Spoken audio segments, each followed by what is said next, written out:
The pistil stitch is a variation of the French knot, so it is much easier to do if you are already familiar with the technique of French knots.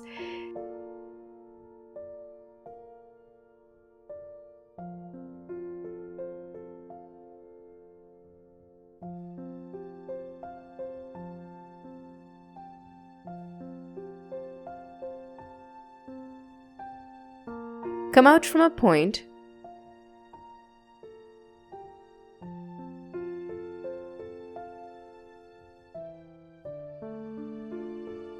wrap the thread around the needle as you would for the French knot. Now take the needle to a point where you want to drop the knot.